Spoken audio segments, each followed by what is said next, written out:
오늘 우리 말씀 제목은 이 달리다굼이라는 제목으로 오늘 우리 이 밤에 하나님의 말씀을 보도록 하겠습니다.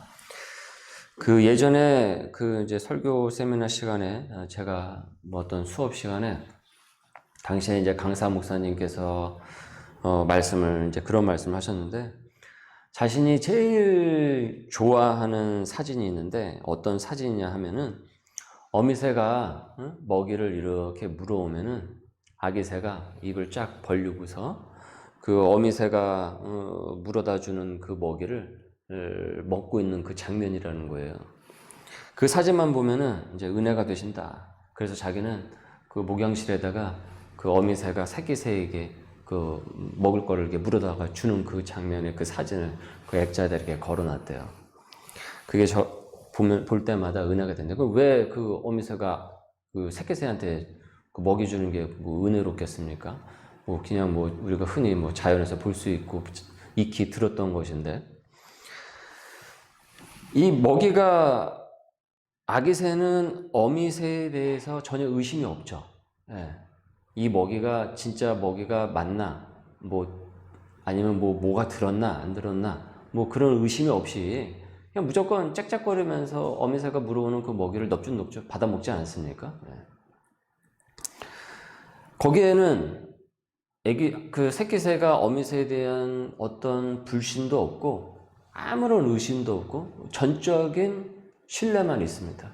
물론 새가 우리 인간처럼 이 지식이 있고 마음이 있어서 그것을 영적으로 깨닫지는 못한다고 할지라도 본능적으로 새끼새는 어미새에 대한 전적인 신뢰와 의지가 있는 거예요. 그게 본능인 거예요, 새. 어떤 의심이 없죠, 거기에 대해서. 그래서 그 사진만 보면은 본인은 그게 은혜롭대요. 그러니까 우리의 마음도, 인간의 마음, 우리의 마음도 하나님을 향한 마음이 그래야 되지 않겠느냐라는 말씀인 거죠. 그러니까 그 사진을 보면서 하나님과 자신을 생각을 하신다고요. 그래서 목양실에다가 그 사진을 이제 걸어놨대요. 제가 이렇게 전에도 한번 말씀을 드렸던 것 같습니다. 성경 공부 시간에 이 얘기에 대해서.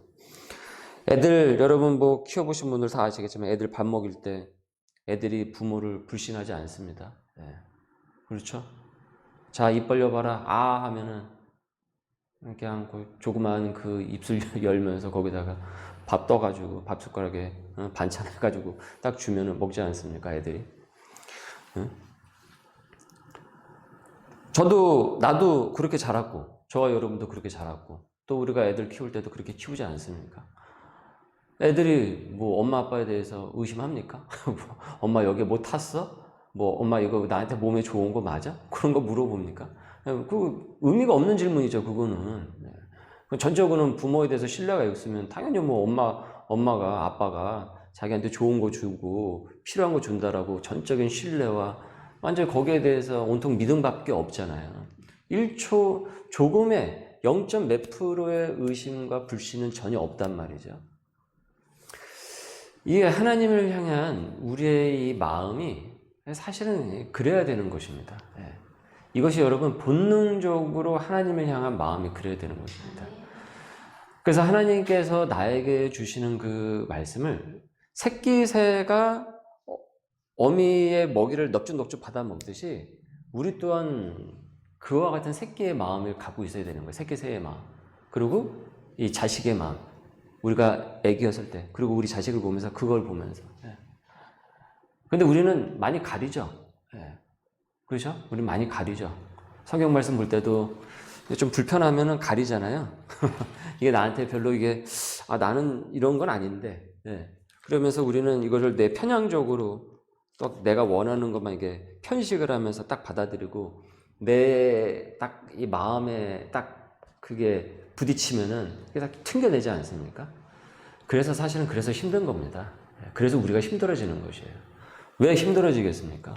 하나님의 말씀을 골고루 먹어야 우리가 영적인 근력이 강해져서 영적인 뼈와 살이 붙고 튼튼해져가지고 결국은 세상 가운데서도 그 영양분이 골고루 다 들어갔으니까 세상에 가서도 영적인 싸움에서 지지 않고 그렇게 됐는데, 이게 편향적으로 편식을 하듯이 내가 좋아하는 것만 딱 이렇게 먹고 그러니까 당연히 이제 영양 불균형이 일어나고 영양 불균형이 된 채로 세상에 나가다 보니까 당연히 영적인 싸움에서 뭐 지는 일들이 다반사로 벌어지게 되는 거죠. 그러니까 결국은 그거는 하나님의 말씀을 전적으로 내가 사실은 신뢰하지 못하고 있다는 것하고 사실은 같은 얘기인 거예요. 근데 이 하나님을 향한 전적인 이 부분을 참 제가 목회자이면서도 오랫동안 제가 뭐 전도사서부터 해서 오랜 시간 동안 목사가 되고 지금 또 이제 이렇게 교회가 개척을 하면서 시작을 하면서 쭉 여러 가지 성도들의 모습을 보지만 참 그게 오랫동안 교회를 다니고 신앙생활을 하면서도 불구하고 그게 잘 안 되는 것 같아요. 그래서 저도 참 그것이 안타깝습니다. 물론 이렇게 말씀을 전하는 저 또한 모든 것을 내가 100% 하나님의 말씀에 순종한다. 저도 감히 그렇게 얘기할 수는 없습니다. 그러나 순종할 것을 한 번씩이라도 더 늘려가는 것이죠. 하나님 향한 더 전적인 믿음을 갖고 하나님께서 주시는 것을 그대로 받아들이려고 하는 거죠. 왜요? 하나님을 향한 전적인 신뢰와 믿음이 있다고 한다면 하나님께서 내게 어떤 말씀을 주시든 결국 그것은 누굴 위하게 되는 것입니까? 나의 전체적인 역량의 영적인 역량을 다 풍성하게 만들어 주는 것이거든요. 그러니까 일단은 우리가 하나님을 믿는다고 했을 때 그 신뢰도는 사실은 여기에 기준을 두고 우리가 하나님 앞에 나아가야 되는 것이에요. 그리고 내가 영적으로 내가 말씀 안에서 내가 불균형하다. 내 지금 신앙생활이 불완전하다라고 한다면 사실은 내가 온전히 하나님의 말씀을 그간 온전하게 다 섭취를 하지 않고 내가 원하는 것만 먹고 원하지 않는 것은 뱉어버리거나 아예 치워버리고 그것에 대한 검증이 필요하고 그와 같은 시간이 필요해요. 내가 정말 하나님의 말씀을 온전히 내가 의지하고 있는가 아닌가. 오늘 말씀 이렇게 보시면은 회당장 야이로가 이제 나옵니다. 자, 이 회당장은 당시에 어떤 사람이었습니까? 예수님과 적대 관계에 있었던 그룹이었죠. 이 회당장은. 자, 그런데 이 적대 관계에 있었던 이 회당장이 이 야이로가 지금 예수님께 매달리고 있어요. 왜 매달리고 있습니까? 회당장의 그 딸이 어떻습니까? 지금 아파요. 지금 죽게 생긴 거예요. 죽게 생긴 거예요. 그래서 예수님 발 아래 엎드리는 거예요. 딸 좀 고쳐달라고. 아버지 부모로서 자식이 지금 아파 죽겠는데 지금 뭐 예수님과 지금 우리 그룹이 적대 관계냐 아니냐 지금 그거 따지게 생겼습니까? 딸 고칠 수 있다고 한다면야 뭔 짓을 못 하겠어요. 그리고 자식만 고칠 수 있다고 한다면 아니 뭐 자존심이고 뭐고 그게 무슨 소용이 있겠습니까? 안 그렇습니까? 우리 자식 키워보시면 다들 알지만은. 그러니까 이 회당장 그룹하고 예수님하고는 원래 이렇게 적대 관계인데 또 예수님의 얘기를 많이 들었지 않습니까? 이 회당장이. 그래서 지금 마지막 지금 별 여러 가지 치유책을 다 써봤겠죠? 뭐 병원에도 가보고 다 했는데 안 된 거예요. 결국은 딸을 못 고친 거예요. 그래서 마지막에 누굴 잡은 거예요? 결국은 나도 한번 예수님 한번 믿어보자. 뭐 저 사람들이 저렇게 예수님 믿으면 저런 일이 일어나고 하는데 나도 한번 예수님 한번 믿어보자 하면서 정말 마지막으로 예수님을 믿은 건데 반신반의하면서 믿은 건 아니에요. 어떤 의구심과 어떤 의심을 갖고 믿은 것이 전혀 아닙니다. 지금 이 회당장 야이로는 전적이에요. 전적인. 자, 그래서 23절에 보시면은 간곡히 구하여 이르되 내 어린 딸이 지금 죽게 되었사오니 오셔서 그 위에 손을 얹으사 그로 구원을 받아 살게 하소서라고 했어요. 간곡히 구하여라고 했죠. 간곡히 구하여. 회당장은 지금 예수님이 이렇게 찾아가지 않습니까? 그러면 나중에 일이 터져요. 어떤 일이 터지게 되겠습니까? 회당장이 자청해가지고 예수를 찾아갔다. 이 소문이 퍼지면 이 회당장 자리가 온전하겠습니까? 온전하지 않겠습니까? 이 자리가. 온전하지 않죠. 거기서 잘릴 수도 있는 거죠. 야, 너 전에 예수 찾아갔다면 너 어떻게 그럴 수가 있냐? 너 잘리고 싶냐? 이런 해코지를 당할 수 있음에도 불구하고 딸 아이의 회복, 애가 나을 수만 있다고 한다면, 그리고 거기에 대한 간절한 기도 제목, 그리고 예수님에 대한 전적인 그 의지로 이런 후차에 벌어질 일을 전혀 고려하지 않고 예수님께 전적으로 나아가고 있는 장면이라는 것입니다. 그리고 이 회당장을 모시고 예수님께서 이제 말씀을 하시죠. 뭐라고 말씀을 하십니까? 예수님께서 야이로에게 하신 말씀이 무엇이었습니까? 36절을 보십시오. 36절에 무엇이라고 써 있습니까? 두려워하지 말고 믿기만 하라. 빨간색 글씨가 예수님이 하신 말씀이죠. 두려워하지 말고 믿기만 하라. 두려울 필요가 없는 거죠. 예수님 앞에 나왔다고 한다면 전적인 하나님을 의지하는데 두려워할 이유가 뭐가 있습니까? 그러니까 믿기만 하라. 이 회당장 야이로를 안심을 시키십니다. 이어서 41절을 보시면은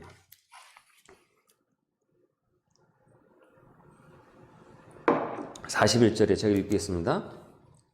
그 아이의 손을 잡고 이르시되 달리다금 하시니 번역을 하면은 곧 내가 내게 말하노니 소녀야 일어나라 하심이라.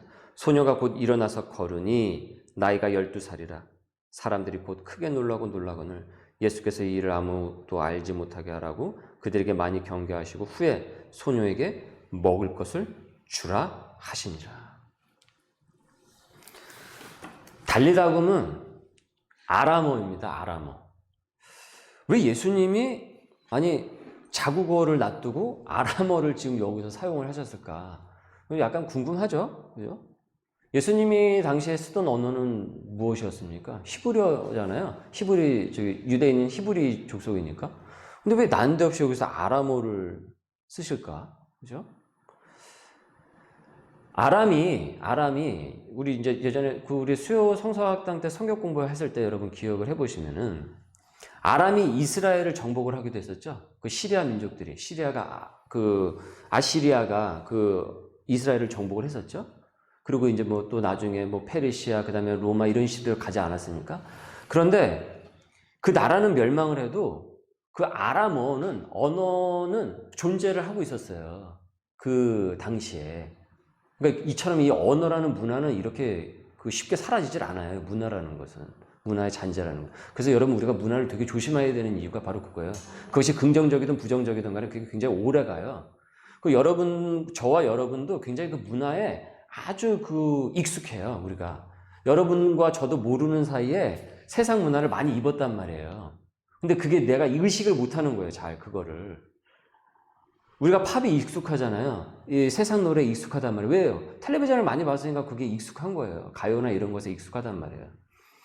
자, 어쨌든 이처럼 이 아람어가 당시에 이제 여전히 이스라엘에도 그 사회에도 여전히 그 아람어가 남아 있었어요. 남아 있었기 때문에 소멸되지 않고 남아 있었습니다.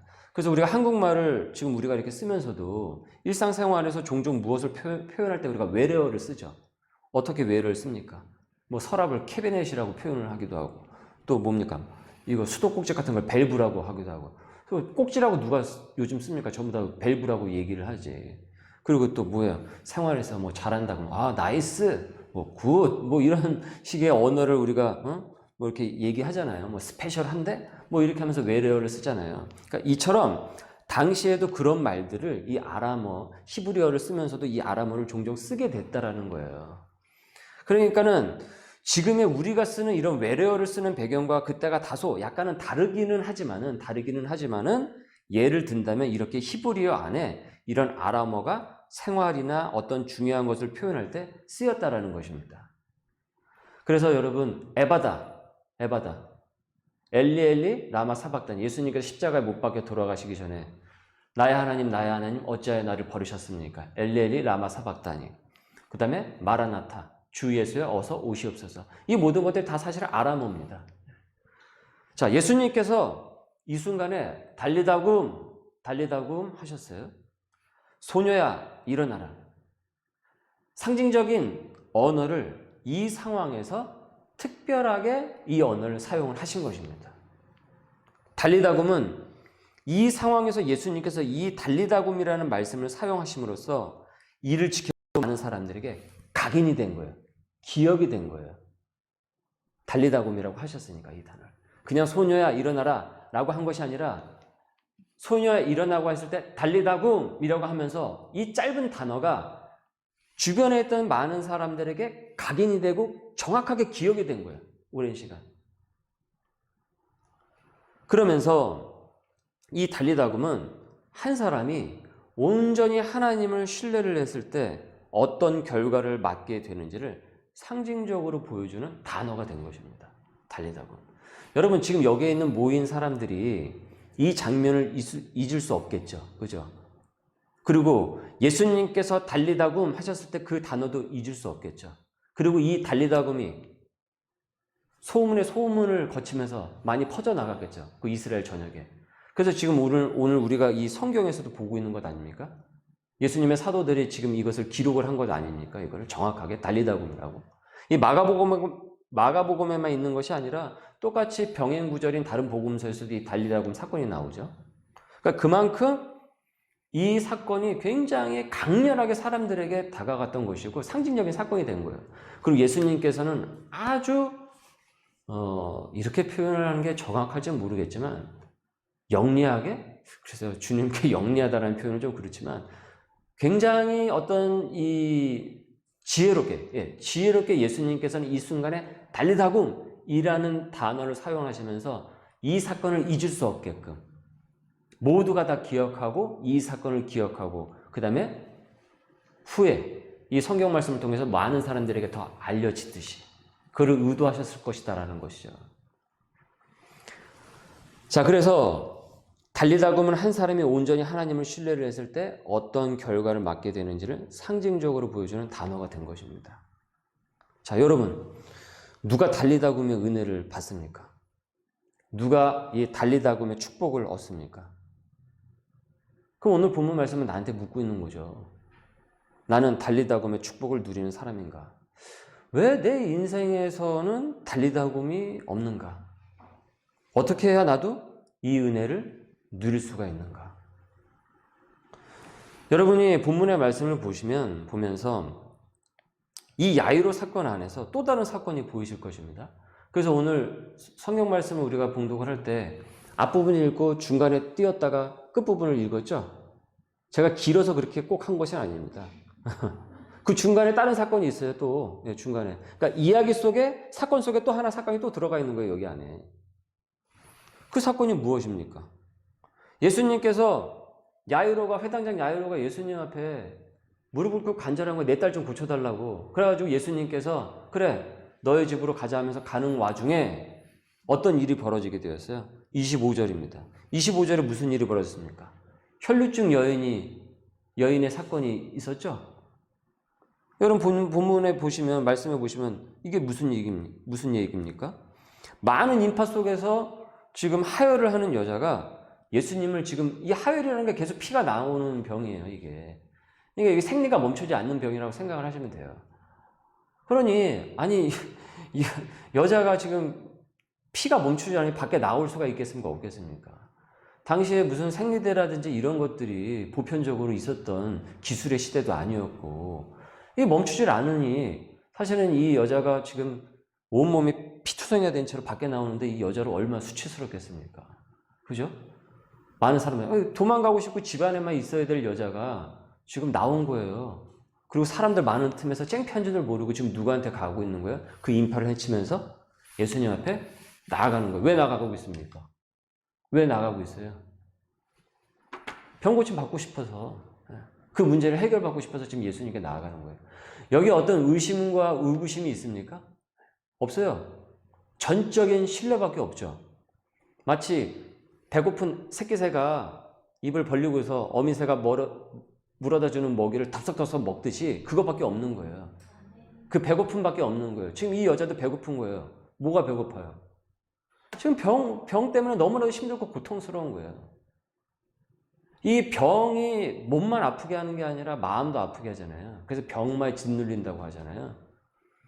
그런데 예수님 앞에서 창피하고 이게 문제가 안 되는 거예요. 그래서 지금 그 인파를 헤치고서 나오는데 마치 슬라이딩을 하듯이 예수님 옷자락에 손을 갖다 댄 것입니다. 옷자락이라도 만지면 나을까봐. 그거 하나 바라보고서 간 거예요. 28절입니다. 28절을 보시면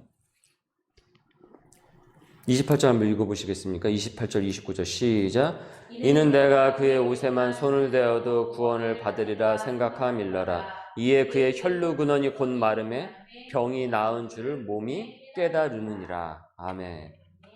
여러분, 이 여인도 달리다금의 은혜를 받은 것입니다. 이 이야기 안에 또 다른 이야기가 들어가 있죠. 그런데 맥락은 같죠. 그죠? 맥락은 같죠.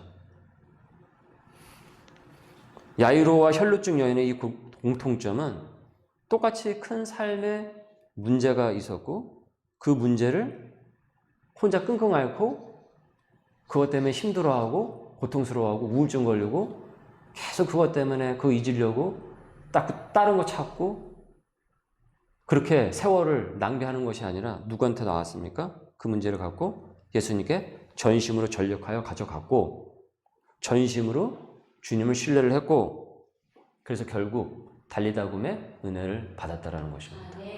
사실 오늘의 말씀은 되게 단순합니다. 간략합니다. 간략해요. 근데 이 말씀을 온전히 믿는 우리가 복잡하니까 이 말씀을 단순한 말씀을 복잡하게 만들어내는 거죠.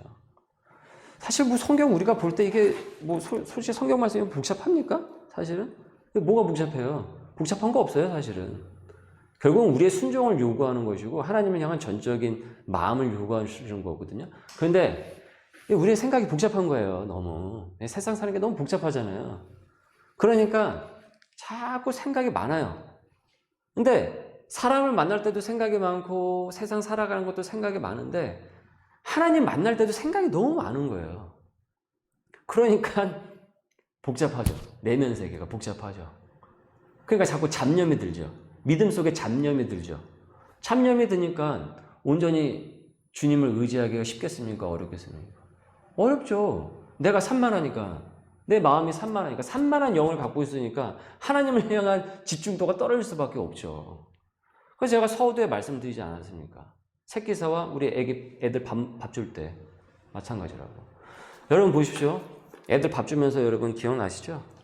넙죽넙죽 잘 받아 먹습니까? 애들이? 얼마간을 잘 받아 먹죠. 근데 어쩔 때는 지 안 먹겠다고 돌아다니고 그러잖아요. 근데 그렇게 해가지고 계속 돌아다니는 애들 보십시오. 결국 어떻습니까? 아예 건강이 안 좋아져요. 영양실조 걸리고 편식하고 그런 것 아니겠습니까? 근데 부모는 거기에다가 다 이거 단백질 생각하고 탄수화물 생각하고 지방 생각하고 하여튼 이것저것 비타민 생각하고 다 생각하고 여기다가 다 해서 주려고 그런다 이거예요. 근데 그거 그대로 넙죽넙죽 받아 먹으면 결국 어떻습니까? 애가 포동포동해지고 건강해지는 거예요. 근데 지가 그걸 전적으로 부모를 의지를 하지 않고 신뢰를 하지 않고 안 먹어 이러고 있고 돌아다니고 먹으라고 하면 계속 그냥 돌아다니고 그냥 온 집안을 엉망진창으로 만들더라고요. 물론 우리 애도 그렇긴 했지만은 어쨌든 그렇게 하면은 결국은 그건 애한테 어떻습니까? 성장에 방해가 되는 거예요. 마찬가지입니다.